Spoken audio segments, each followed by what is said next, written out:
structure, if we can set up a leadership environment inside that company, this is what the CIO's thinking, then to achieve this, then we will get the full capability, the full innovative capability out of our people. And really what this amounts to is how do I establish ownership with all my employees, right? And I think we've all been in jobs where we felt varying degrees of ownership, and we know that that closely matches to how much passion and creativity and initiative we bring to those jobs.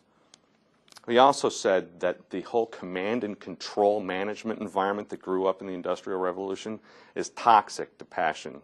It's toxic to passion, creativity, and initiative. So from there, talking with the CIOs, we started talking about, well, what kind of innovation are you investing in your IT shop? My guess is you're investing heavily in operational innovation and in your product and service innovation, right? We all want to try and figure out how to be more efficient. We all want to figure out how to better use the technology we have. And I point out to them again and again, HP spends more than $4 billion a year on number 2. Don't worry about it. We've got your back covered. And companies like Cisco, whom we partner with, and Microsoft and Oracle are also investing heavily in product and service innovation. Okay? The last one down here that's listed right now, business model innovation. Are you looking at how your company uses IT to greatest effect in order to make the biggest difference?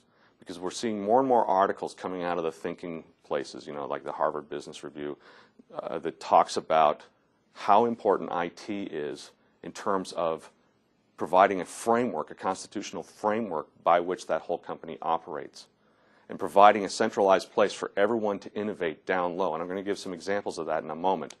But he pointed out that the most important kind of innovation that any manager can bring to his IT department is really management innovation. How do I set up the structure of the company so that the people that are closest to the problem have the ownership, feel trusted enough so that they'll bring their creativity, their initiative, and their passion to their work to make us really more competitive as an IT shop. Okay? And then we give them some examples. Is everyone here? We have Whole Foods in California, right? Yeah. Pretty crowded place, right? Yeah. Oh, yeah. Even despite the economic downturn, it's still a very...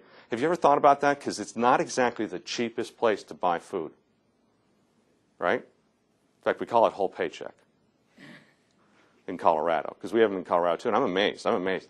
Have you checked one out yet, Richard? Go check out a Whole Foods sometime. Think about what they're doing there. It's not really tremendously different. And what's funny about Whole Foods is they can go occupy a building that was occupied by a different grocery store company, you know, and a week later, they'll have taken their population numbers through the roof. So literally overnight, they'll double the amount of traffic going through there because they're Whole Foods. Now, what is unique about Whole Foods is this. When you look at how a typical retailer, even a typical grocery store makes decisions, where are the decisions for staffing, what hours you're going to work, who we're going to hire, what products are we going to carry, what prices are they going to, how are we going to price them, when are we going to run sales?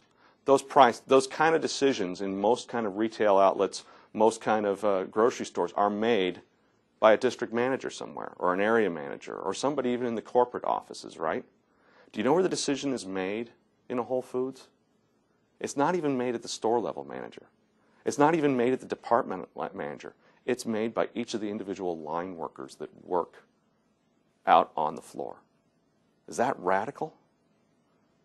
It obviously works because they're making money hand over fist selling groceries at a very high premium at a time when all of us are feeling the economic crunch. That they've really done something amazing there in terms of providing value.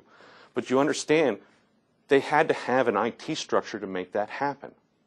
What's that IT structure? Well, for those departments to actually be able to make good decisions, they have to have immediate feedback.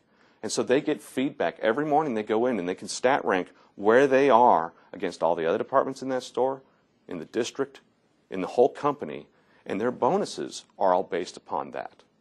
Their salaries are all based upon that and how well they're doing in that feedback. So they've given ownership and they've given passion, you know, they've enabled the passion, the creativity, and the initiative down at that level because they understand who's the closest to the customer, right?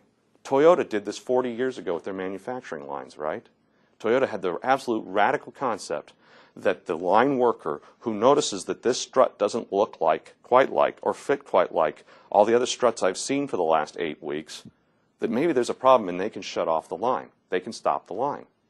They're the ones that are closest to it. And compare that with letting it go through and then having to go through a recall. And so they were able to become much more efficient. And I love this because yesterday I was talking with the VSE cadre here, and Reynold Adams sent me back a note, and he goes, you know what? This is really actually very applicable to HP, too. You know, if you look at our mergers where we've picked up Mercury Interactive, and we've picked up Opsware, and we've picked up EDS, to name a few small acquisitions we've made over the last 2 or 3 years, it's very clear, right, that we're expecting our EAMs to become very solution-focused. And when I talked to this group, they said, well, we're still very much motivated to sell boxes. I can't change that. The people in this room can't change that. And I'm not even certain that the top executives can drive that kind of change. Because this is an enormous change that HP needs to go through as we go from being a box-centric, product-focused company towards being a solution-focused company. So I love what Reynold had to say here. Where we all need to go is decided up top. And it's clear where we all need to go, right? But maybe how we get there is decided in the field, in the face of the situation. So this is an encouragement out to all of the EAMs out there. This is the time to start partnering with your EDS people and to start partnering with your BTO software people and to start partnering with your ESS software. Because when we all stand together as a group at HP, we are unbeatable. But if we try and divide and conquer and play the game of this product's better than this product and even compete against our own product, we are sending the message to the company loud and clear, stay away from HP because they're all bitterly battling with one another, and I'd be better off with a company that can tell me a cohesive story or a series of companies that can sell me a series of stories. So the only way this cohesive, all-encompassing message is going to work is if we all work together on it. And really what we're talking about is transformation of IT in the business today.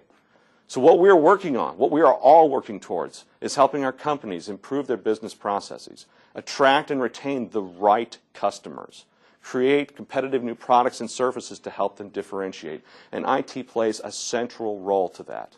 So our companies need to start looking at their roles in IT differently. We need to help them do that. And we need to start looking at our roles as marketers, as pre-sales, as salespeople, as services people in a different light to make that happen. All right, so that is where I'm going to leave that. Are there any questions now from my audience? I'm leaving enough time in case anyone has any questions. So I know I'm asking a lot out of everybody. If you have questions, let us know what the gaps are. Because the encouraging thing that I am seeing across this company is that I'm getting phone calls from BTO software people, from TSG marketing people, from various pieces of the company saying, Paul, I like this. How can we pull all this together? How can we make this work? I'm doing a lot of great work with Richard Warham on the Adaptive Infrastructure Solutions Showcase, which, by the way, I think is going to play a linchpin in all of this.